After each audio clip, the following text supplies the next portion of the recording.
बदायूं में बच्चों के मर्डर ने जहां लोगों का दिल दहला दिया है, वहीं अभी तक ये बड़ा सवाल बना हुआ है कि मर्डर की असली वजह क्या है।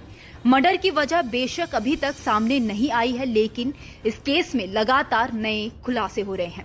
पीड़ित माता पिता, पुलिस तमाम बातें बता ही रही है। साथ ही पूरे मर्डर केस में जिंदा बच गए 8 साल के पीयूष ने भी खास बातें बताई हैं।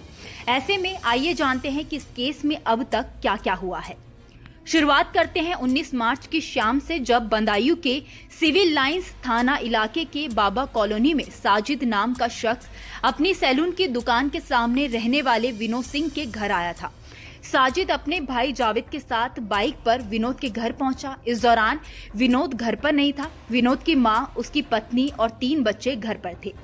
साजिद ने विनोद के घर जाकर उसकी पत्नी से 5,000 रुपयों की मांग की। उसने कहा कि उसकी पत्नी मां बनने वाली है, इलाज के लिए 5,000 रुपए की जरूरत है, जिसके बाद संगीता ने पैसे भी दे दिए। उसके बाद साजिद बड़े बेटे आयुष और सबसे छोटे बेटे आहान को लेकर ऊपर चला गया और धारदार हथियार से मार डाला। इस बीच जब मंझला बेटा पीयूष ऊपर गया तो उस पर भी हमला किया, लेकिन वो किसी तरह से बच निकला। घटना के बाद साजिद भाग गया, लेकिन खबर जैसे ही शहर में फैली, लोगों में आक्रोश फैल गया। लोगों ने शहर में कई जगह गुस्से में तोड़फोड़ कर दी। पुलिस भी तुरंत जांच में लग गई। कुछ घंटों बाद साजिद को पुलिस ने एनकाउंटर में ढेर कर दिया, जबकि उसका भाई जावेद घटना के बाद से फरार है। इस घटना के बाद बच्चों के पिता विनोद का कहना है कि रंजिश जैसी कोई बात नहीं थी, पैसे भी साजिद को मिल गए थे। ऐसे में हत्या की वजह समझ में नहीं आ रही है। नहीं, व्यवहार देखिए, हम रहते नहीं थे यहाँ। मैं तो बाहर रहता हूँ, बस आना जाना, बाल कटवाए, यही व्यवहार था हमारा। क्या करना मुझे इससे? कुछ भी नहीं हुई हमारी कभी। पता नहीं है क्यों मैटर क्या बना इसका, या किसी ने मैटर बनवाया है, पता नहीं। इसके हाथ का ऐसा काम करवाया कि हम ऐसा करें। वहीं विनोद की पत्नी संगीता का कहना है कि साजिद का कभी कभार घर आना जाना रहता था। बच्चे उसी के सैलून से बाल कटवाते थे। साथ ही वारदात की पूरी घटना बताते हुए कहा कि हत्या के बाद साजिद ने कहा था कि आज हमने अपना काम पूरा कर लिया है।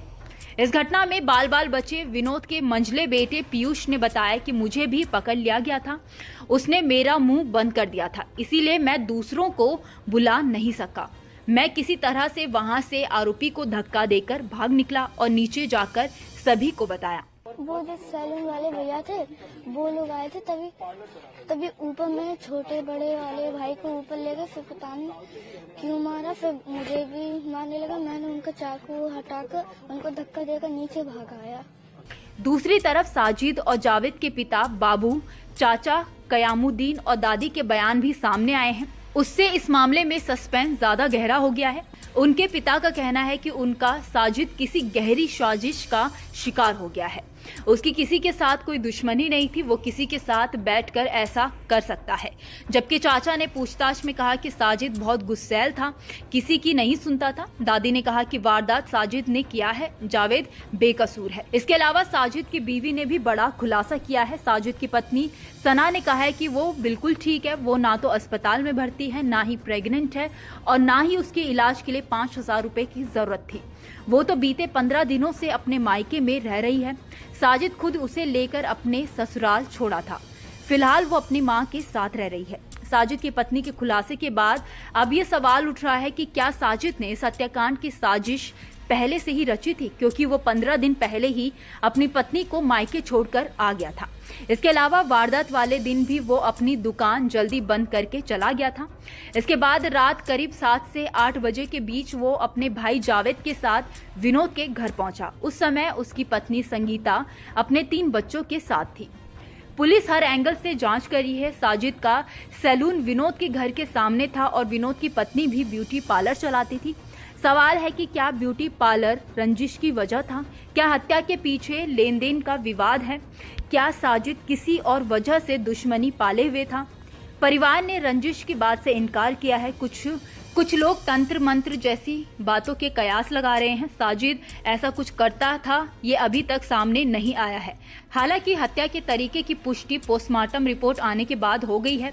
रिपोर्ट में पता चला है कि 13 साल के आयुष का गला रेतने के साथ ही सीने पर 4 वार किए गए थे, हाथ पर भी वार किए गए थे। इसके अलावा 6 साल के अहान की पोस्टमार्टम रिपोर्ट में उसके गले पर चाकू से वार की बात कंफर्म हुई है। मीडिया रिपोर्ट्स के अनुसार साजिद के एनकाउंटर की जांच के आदेश दिए गए हैं। बदायूं के डीएम ने आदेश दिए हैं कि एनकाउंटर की मजिस्ट्रेट जांच की जाए और 15 दिन के अंदर रिपोर्ट पेश की जाए। वहीं पुलिस ने दूसरे आरोपी जावेद को पकड़ने के लिए 25,000 रुपए का इनाम रखा है और पुलिस की कई टीमें उसे ढूंढ रही है। एसटीएफ की भी मदद ली जा रही है।